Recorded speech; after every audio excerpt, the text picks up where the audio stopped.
Hoy les traemos la novela española del amor al odio. Bienvenidos a nuestro audiolibro. Hace 4 años, Sorrel abandonó a Blaise en el altar. Ahora ha regresado. ¿Qué pasará entre ellos? Acompáñenos a descubrir esta historia de amor y odio. En la boda de su prima, inconscientemente, había esperado que los padres de Elena no lo hubieran invitado, o que él hubiera tenido el detalle de declinar su asistencia, pero tenía que reconocer que, probablemente, Blaise no había pensado en la posibilidad de volver a verla en esa ocasión, ya que ella llevaba más de 4 años lejos de Nueva Zelanda. No lo había visto durante la ceremonia, pero mientras la pareja recién casada se hacía las fotos de recuerdo delante del templo, ella se dirigió hacia el coche de sus padres, y allí estaba él, alto, moreno y varonil, plantado en mitad del camino. No era precisamente guapo, pero sí tenía una apariencia impresionante gracias a su altura y corpulencia, y a un rostro marcado por unos pómulos prominentes, una nariz griega y unos labios generosos, perfectamente delineados. Sorrel lo miró, al tiempo que él la observaba desapasionadamente con sus ojos de color gris acerado. La magnífica mujer rubia que llevaba colgada del brazo lo interrogó con la mirada, mostrando unos enormes y brillantes ojos azules que sintonizaban perfectamente con la Pamela de ala ancha y con el vestido de encaje del mismo color que llevaba. «Hola, Sorrel», dijo Blaise con tono pausado y casi aburrido. «Parece que al final has conseguido asistir a una boda». Ella no reaccionó inmediatamente, desconcertada por el mensaje subliminal del comentario. «Sorrel», preguntó la rubia, «¿qué nombre tan curioso?» «Es el nombre de una planta», repuso la aludida mecánicamente, acostumbrada a tener que dar explicaciones, mientras sus espléndidos ojos de color verde jade mantenían contacto visual con los de Blaise. «Es una planta de sabor amargo», comentó él burlonamente, «aunque las flores son preciosas», añadió, antes de recuperar súbitamente las buenas maneras que había aprendido en el mejor colegio de Wellington. «Cherie, te presento a Joetgir. Sorrel. Esta es Geir». Durante un instante, Sorrel temió que las presentaciones se estuvieran haciendo a la manera francesa, con besos en las mejillas, pero no fue así. Cherie tendió una mano languidamente, que se unió a la de Sorrel en un ligero apretón. «Encantada de conocerte», dijo Cherie. Sorrel sonrió, haciendo gala a su vez de una exquisita educación. «Lo mismo digo», mintió deliberadamente. Blaise la miró divertido, curvando la comisura de los labios con una mueca de abierta incredulidad.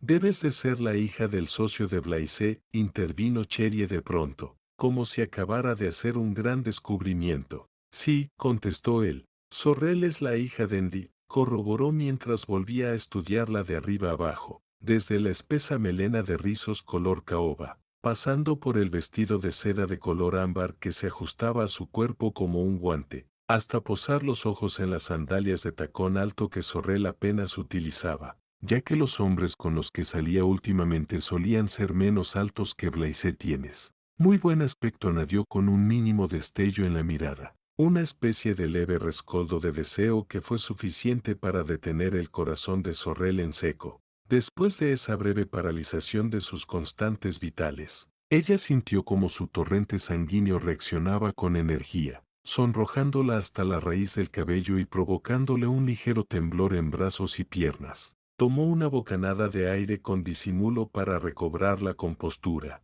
confiando en que el maquillaje no dejara traslucir su turbación. «Tú también pareces estar en plena forma», repuso educadamente, sin poder evitar hacer un estudio de los pequeñeces cambios que había sufrido ese hombre, los pómulos ligeramente más delgados, la complexión tan atlética como siempre y algo más musculosa, el cabello negro más corto y la boca más severa, aunque ese último detalle, junto a la evidente frialdad de sus ojos, podía fácilmente achacarse a la sorpresa por su inesperada presencia. Él no la había perdonado aún, eso parecía fuera de duda. Con una nueva sacudida, Sorrel aceptó que se merecía el trato burlón y distante que estaba recibiendo. No se podía esperar que un hombre que había sido abandonado ante el altar fuera capaz de mirarla de forma cariñosa y comprensiva, aunque hubieran pasado 4 años desde entonces. Sus propios padres aún seguían recordándole con tono irritado la terrible vergüenza que les había hecho pasar a todos. He oído que vives en el extranjero. ¿En Australia? No, inquirió Cherie, con un tono de voz ligeramente crispado. No tienes de qué preocuparte, pensó Sorrel, en el remoto caso de que Blaise la hubiera amado en algún momento de su vida. Ella había aniquilado para siempre la posibilidad de que ambos pudieran compartir un futuro en común. Sí, vivo en Australia, pero he regresado a casa porque Elena es mi prima favorita y deseaba asistir a su boda. No tienes de qué preocuparte, pensó Sorrel, en el remoto caso de que Blaise la. Sorrel dudó. El trabajo que tenía en Melbourne era muy interesante y allí se encontraba a gusto, pero nunca había podido deshacerse del todo de la nostalgia por la tierra donde había nacido. Amaba Nueva Zelanda y Wellington le parecía la ciudad más bonita del mundo. Antes de aterrizar, el avión había girado sobre el mar, mostrando una vista impresionante del escarpado estrecho de Marlborough, rebosante de vegetación arbustiva que llegaba hasta las orillas saladas. Y ella se había puesto a llorar de emoción, con la mente llena de recuerdos. Los paseos por el bosque sin temor a las culebras, las playas a donde casi nunca se acercaban los tiburones, los niños descalzos corriendo por la arena, las empinadas y angostas calles llenas de casas colgadas de forma inverosímil sobre las laderas, arracimadas en caóticas hileras de equilibrio delirante, con vistas sobre las estelas blancas de los barcos que iban a atracar en el puerto. Puede que me quede, dijo Sorrel de forma totalmente impulsiva. Si encuentro trabajo, añadió, sorprendida por sus propias palabras y con la mirada en lo lejos. ¿Cuándo había empezado a considerar esa posibilidad? Posiblemente durante el vuelo a Wellington. Se dijo. ¿Qué tipo de trabajo estás buscando?, preguntó Blaise, obligándola a mirarlo de nuevo. Aún no lo sé. Solo llevo 2 días en casa, el tiempo justo para saludar a Elena antes del día del festejo, participar en los últimos preparativos y asegurarse de que su prima era consciente de todo lo que implicaba el hecho de contraer matrimonio. Tus padres me comentaron que estabas trabajando en unos grandes almacenes. Estoy a cargo de la sección de moda femenina. Me dijeron que era un trabajo de mucha responsabilidad y muy bien pagado. Eso es verdad. Pero si quiero ascender más tendría que trasladarme al departamento de administración. Y yo prefiero el trabajo de cara al cliente, explicó Sorrel, contenta de haber superado el primer momento de tensión y de estar enfrentada en una conversación completamente normal. Cambiando de tema, preguntó, ¿cómo están tus padres? Muy bien, repuso Blaise. Mi padre está disfrutando de la jubilación como si fuera un niño. Paul Tracy ya había abandonado la vida laboral hacía un par de años, después de sufrir un aparatoso infarto, cediendo a su hijo los mandos de su parte en la empresa de fabricación de pequeños electrodomésticos que compartía con el padre de Sorrel. Ahora están haciendo un crucero por Europa. Lo sé, mi madre está verde de envidia, bromeó ella. Cherie tiró del brazo de Blaise. Carino, ¿no crees que deberíamos ir a dar la enhorabuena a la feliz pareja?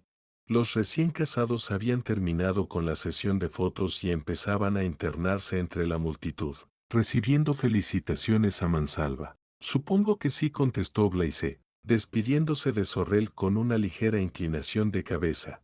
¿Nos disculpas? Mientras Blaise y Cherie se alejaban, Sorrel se dio cuenta de que un montón de miradas no la perdían de vista. Muchos de los convidados a esa ceremonia habían sido también convocados a su malograda boda. En esa misma iglesia, ya había salido a varios, soportando sus miradas de velada curiosidad y reproche, pero en aquel momento no se sentía con fuerzas para internarse de nuevo entre la multitud. Elena tendría que esperar a que ambas coincidieran en un momento de mayor intimidad, quizá durante el banquete, para que ella le deseara un futuro muy feliz. Sorrel estaba agradecida porque Elena hubiera entendido que ella prefería no aceptar su invitación para ser una de las damas de honor. La situación podía haber resultado un poco irónica y, posiblemente, incluso grotesca. De todas las personas a las que había dejado plantadas en la iglesia hace 4 años por causa de su repetido cambio de opinión, solo Elena, vestida con el traje de dama de honor de encaje color lavanda que habían elegido juntas, había tratado de comprenderla y apoyarla, a pesar de tener solo 17 años. Por eso, cuando un par de meses atrás había recibido una invitación de boda con una nota manuscrita suplicándole que asistiera, no había podido negarse. Retomó su camino hacia el coche y se unió a sus padres. Se acomodó en el asiento trasero con gran alivio, dispuesta a relajarse durante el breve trayecto hasta el salón de banquetes del mejor hotel de la ciudad. Una boda preciosa, comentó su madre mientras se retocaba el maquillaje en el espejo del quitasol del coche. Luego, se ajustó la elegante Pamela, especialmente confeccionada para combinar a la perfección con el igualmente vistoso vestido de fiesta de color aguamarina. Menos mal que todo ha salido bien, aunque eso era de esperar porque Elena siempre ha sido una chica muy sensata. Con un gesto de dolor, Sorrel hizo un esfuerzo supremo para no dejar que esas palabras hirieren sus sentimientos, pero el reproche implícito de su madre no dejaba lugar a dudas. Incluso su padre había murmurado entre dientes la frase, espero que esta vez no haya ningún problema. Durante el desayuno, deseaba preguntar cuánto tiempo llevaba Blaise con Ureyayek y qué tipo de relación tenían. Practicó mentalmente la pregunta para que sonara casual y casi desinteresada, pero, segura de la inevitable reprende que acompañaría a la respuesta, decidió callar.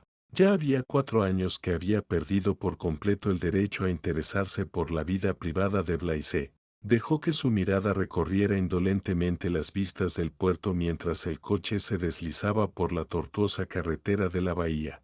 Wellington era conocida por los fuertes vientos procedentes del mar que azotaban constantemente sus edificios. Pero ese día brillaba el sol y todo estaba en calma. Cuando llegaron al salón de banquetes, Sorrel se tranquilizó considerablemente al comprobar que sus padres y ella tenían asientos reservados en una mesa que se encontraba a una distancia prudencial de la que ocupaban Blaise y Cherie, junto a otros amigos de la pareja, aunque desde donde estaba podía verlo de espaldas, diciendo chistes y dirigiendo muestras de cariño a su acompañante. Cuando empezaron los discursos, Blaise pasó un brazo detrás de la silla que ocupaba Cherie y le acariciaba un hombro, mientras con la otra mano jugaba con una copa de vino tinto. Sorrel deseaba encontrarse a 1000 kilómetros de allí, pero se convenció de que tenía que aguantar hasta el final para que su prima Elena no se disgustara. Tenía su orgullo y sabía que, con esfuerzo, podría aguantar la fiesta durante un periodo de tiempo razonable. No pensaba escurrir el bulto sin despedirse de nadie como si se avergonzara de que la gente la viera. Miró a su madre y se percató de que apenas había probado bocado. Era cierto que siempre había tenido que vigilarse el peso porque tenía una cierta tendencia a ganar kilos, pero 2 días antes, nada más pasar el control aduanero del aeropuerto, Sorrel la había encontrado más delgada que nunca. ¿Estaría volviéndose anoréxica? El hombre que se sentaba al lado de Sorrel era un amigo del novio. Alguien se había ocupado de colocarlo junto a ella para que pudieran hacerse mutua compañía, puesto que él también estaba solo. Se trataba de un gesto muy considerado por parte de Elena o de su madre, aunque resultaba ligeramente humillante, al dejar bien claro delante de todos que Sorrel carecía de pareja. Era un hombre agradable, fornido y bien parecido, que había demostrado sus dotes de gran conversación durante la cena, aunque solo habían hablado de naderías. Una vez que la orquesta empezó a tocar el preceptivo vals, varias parejas siguieron la iniciativa de los novios y se unieron a ellos en la pista de baile. Su compañero de mesa le pidió bailar. Salieron a la pista y él resultó ser un buen bailarín con mucho estilo. Acabado el lento vals, la orquesta atacó piezas más modernas llenas de ritmo, y su acompañante inició una serie de movimientos atrevidos que divirtieron a Sorrel enormemente. Vio a Cherie y a Blaise girar abrazados por la pista, con la vista de ella posada sobre el rostro de él en un gesto de inequívoca adoración. Ambos parecían estar completamente enamorados. Volvió a concentrarse en su compañero con una sonrisa y se acopló a su exagerado ritmo, disfrutando al máximo. La gente empezó a darse cuenta de que formaban la mejor pareja de baile de toda la fiesta, y les hicieron sitio en el centro de la pista para que pudieran lucirse delante de los demás, que les obsequiaron con miradas de admiración. Sorrel tropezó brevemente con una mirada de Blaise que pareció insinuar un reproche. Ella optó por reírse con ganas. mirar con euforía a su compañero e iniciar una pequeña improvisación por su cuenta, levantando los brazos y ejecutando una graciosa pirueta, meneando el trasero de espaldas a él, mientras le lanzaba una provocativa mirada por encima del hombro. Él rió, la agarró con fuerza y la hizo girar varias veces antes de volver a soltarla. La pieza musical terminó y Sorrel se detuvo, sudorosa, para dirigirse de vuelta a la mesa, junto a su acompañante, mientras se apartaba un mechón de cabello del rostro y se lo colocaba detrás de la oreja. La mesa estaba vacía. Sus padres se encontraban charlando con los de Elena en la mesa presidencial. Ha sido divertido, comentó Sorrel con la respiración aún acelerada. Hacemos buena pareja, repuso él con una sonrisa. ¿Quieres que volvamos a la pista? Dame un respiro. ¿Te gustaría beber algo? Ella pidió un vino blanco y él se alejó entre la multitud en dirección a la barra. Sorrel jugueteó con una flor de hibisco que adornaba el centro de la mesa junto a un precioso conjunto de ramas verdes. La flor tenía una corola escarlata y en su centro se erguía un orgulloso pistilo amarillo cuajado de estambres naranjas llenos de polen. Dio un par de vueltas a la flor entre el índice y el pulgar, y el mantel blanco de la mesa se cubrió de diminutas semillas desparramadas. ¿Te la vas a poner detrás de la oreja? La voz de Blaise la sobresaltó, sacándola de su ensimismamiento. Él estaba de pie, en su postura habitual, con una mano indolentemente metida en el bolsillo del elegante pantalón cortado a medida. Con la otra mano sostenía una copa de vino tinto medio vacía. ¿En qué lado?, insistió él ante el silencio sorprendido de ella, con una mirada penetrante y especulativa. Nunca me acuerdo de qué significado tienen los lados. La flor en el lado derecho quiere decir estoy comprometida y la flor en el lado izquierdo quiere decir estoy disponible. Según creo. No estoy disponible, repuso ella, dejando caer el hibisco sobre la mesa. Nunca me acuerdo de qué significado tienen los lados. Nunca me acuerdo de qué significado tienen los lados. Frente a la situación, ¿en qué lado tendría que ponérsela? Tendrías que preguntárselo a ella. Si es que te interesa. Simple curiosidad, repuso Sorrel, pasando perezosamente la vista por las mesas, como para demostrar que el súbito interés por los sentimientos de Cherie era pasajero. Por cierto, ¿dónde está? Retocándose el maquillaje en el tocador de señoras, respondió él. La orquesta afinó los instrumentos e inició una nueva pieza, distrayendo la atención de Sorrel. Blaise la miró directamente a los ojos y de una manera bastante abrupta preguntó, ¿te apetece bailar?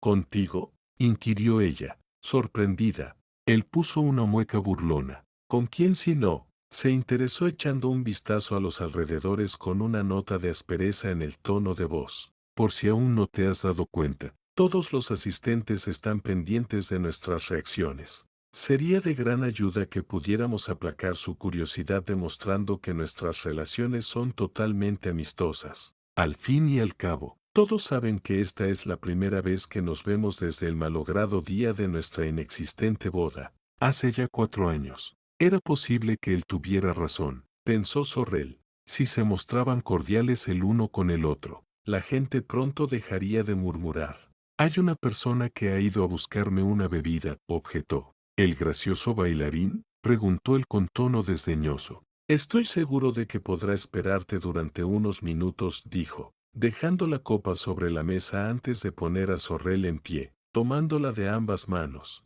Creo que lo mejor es que nos libremos de las malas lenguas lo antes posible. Sorrel se resistió instintivamente, pero los brazos de él eran muy fuertes y, sin darse apenas cuenta, se encontró de pie y en camino hacia la pista de baile. Bruto, exclamó, te aseguro que estoy acostumbrada a que los hombres me traten con mucha más cortesía. Sorprendentemente, él soltó una risotada mientras la miraba con una expresión felina y entrelazaba una mano con la de ella para adoptar una correcta posición de baile lento. Se movieron al compás de la música, como poco. Me debes este baile, Sorrel, le dijo con una dura mirada y una mano firmemente apoyada sobre su cintura. ¿Qué le debo? ¿La oportunidad de demostrar al mundo entero que no era un hombre con el corazón roto? ¿Que no le importaba que ella hubiera hecho añicos su orgullo? ¿Tanto te importa lo que piense la gente? Puede ser importante a la gente que nos quiere, como por ejemplo a tus padres o a los míos. Aunque no me extrañaría nada si me confesaras que los sentimientos ajenos no te importan lo más mínimo. Debería estarte agradecida, le espetó ella enfadada y desafiante. Nuestro matrimonio habría sido un tremendo error. Doyle las gracias al cielo todos los días, dijo él, estrechándola en sus brazos para no perder el compás en un giro. Ella lo miró furiosa y dispuesta a presentar batalla. Sonríe, le pidió él. Esto es puro teatro. Solo pretendemos acallar los cotilleos. Recuerda, no puedo sonreír forzadamente. Además, no quiero que me des órdenes. Para desesperación y sorpresa de Sorrel, él volvió a soltar una sonora carcajada. No era posible que lo estuviera pasando bien. No, sí. Él la hizo girar un par de veces de forma vertiginosa, mientras la sostenía con fuerza y le acercaba los labios a la sien. Ella se sintió ligeramente aturdida y mareada. Relájate, murmuró él. Es evidente que este no es el lugar adecuado para hacerte lo que estoy pensando hacerte. Estás completamente a salvo. ¿Qué es lo que te gustaría hacerme? Se interesó ella con un temblor aprensivo mezclado con una extraña excitación que le recorrió toda la espina dorsal. Él echó la cabeza hacia atrás para tomar una bocanada de aire y luego la inclinó para mirarla a los ojos con una expresión claramente hostil. Me gustaría retorcerte tu precioso cuello, soltó tranquilamente, como si el comentario no tuviera la menor importancia. Sorrel puso los ojos en blanco. Atónita, separó los labios y perdió el paso. Él recompuso inmediatamente la postura para obligarla a recuperar el ritmo del baile y ella se dejó llevar ciegamente. La sensación de encontrarse sujeta entre sus brazos le resultaba tan familiar que apenas era soportable. Era imposible no recordar el sufrimiento de haberlo echado de menos de forma tan angustiosa durante todos aquellos meses, años. Me imagino que debiste pasar un mal momento, admitió ella con esfuerzo, pero has tenido 4 años para recuperarte. Por supuesto, lo he superado totalmente, afirmó él. No te pensarás que me he pasado todo este tiempo hundido en la desolación, ¿verdad? Ella no creía que él hubiera sufrido demasiado desde el punto de vista amoroso, aunque estaba claro que su orgullo habría acusado el impacto. 4 años antes, la posición social y económica de Blaise ya era bastante boyante. Una vez licenciado, había aportado con entusiasmo ideas nuevas y exitosas a la forma de trabajar en una empresa familiar de reconocido prestigio en el mundo comercial de Nueva Zelanda. Supongo que abundaban las mujeres deseosas de hacerte olvidar ese mal trago con su deliciosa compañía. Si es que es cierto que de verdad sufriste un gran disgusto. Blaise ocultó su mirada. Has acertado de pleno, dijo con un tono imparcial. Con el paso del tiempo, aquello se convirtió en una simple minucia. Entonces, ¿por qué te enotras conmigo? ¿Por qué dices que quieres retorcerme el cuello? Era solo una forma de hablar. A ningún hombre le gusta que lo dejen en ridículo. No era eso lo que yo pretendía. Podrías haber hablado conmigo antes. Si tenías dudas. Lo sé. Y te he dicho que lo siento. Se lo había escrito en una carta justo después de huir, dejando que sus padres, Elena y Blaise, arreglaran el asunto como mejor pudieran. Una carta a la que él jamás había contestado, aunque ella tampoco había esperado que lo hiciera. Le había pedido que la perdonara, pero tampoco había abrigado demasiadas esperanzas. Sin embargo, nunca se hubiera imaginado que, al cabo de tanto tiempo, él continuara guardándole rencor. Nunca había pensado en Blaise como en un enemigo, y le dolió darse cuenta de que él parecía estar soportando con la mayor deportividad la mayor tragedia de su vida. ¿Me odias?, preguntó en voz baja. «¿Odiarte?», dijo él chasqueando la lengua con desprecio, dando a entender que ella ni siquiera se merecía eso. «Por supuesto que no», negó sin mucha convicción. «El odio es solo una pérdida de tiempo», comentó, dando a entender que tenía cosas mucho más interesantes en las que pensar. El dolor que había invadido el corazón de Sorrel se intensificó. Además, añadió Blaise, si decides quedarte vamos a tener que vernos de vez en cuando. Sería terrible que nos odiáramos de tal manera que no pudiéramos soportarlo. Nunca he dicho que no podía soportar verte. Blaise curvó los labios en una sonrisa sardónica. Te limitaste a dejar bien claro que no podrías soportar verme a diario junto a la mesa del desayuno durante el resto de tu vida. Sabes que todo fue mucho más complicado que eso. No tengo ni la menor idea de lo complicado que fue, o que no fue. Tu carta no era demasiado explicativa, querido Blaise. Lo siento. Adiós. Eso no es justo, y tampoco es verdad. Sorrel había pasado horas de verdadera agonía para escribir esa carta. Bueno, te concedo que había alguna palabra más, pero en esencia decía lo mismo. Ella había tenido verdaderas dificultades para analizar y expresar sus emociones, tan confusa como se sentía. Pero, a pesar de haberlo intentado con denuedo, no había sido capaz de acallar el pánico que se había ido adueñando de ella a medida que se acercaba la fecha de la boda, hasta obligarla a tomar la decisión de escapar en el último momento. Había intentado confesar sus dudas a su madre, pero ella le había quitado hierro al asunto, argumentando que todas las parejas sufren momentos de incertidumbre antes de la boda, que ella misma se había visto afectada por breves episodios de desasosiego y, sin embargo, jamás se había arrepentido de haberse casado con su padre. Ese día estarás radiante, había sentenciado. Lilith Joel se había despertado llena de ansiedad y solo había podido contenerse hasta las 11 de la mañana, momento en el que consiguió reunir el coraje suficiente como para anunciar a todos su repentina e inesperada decisión.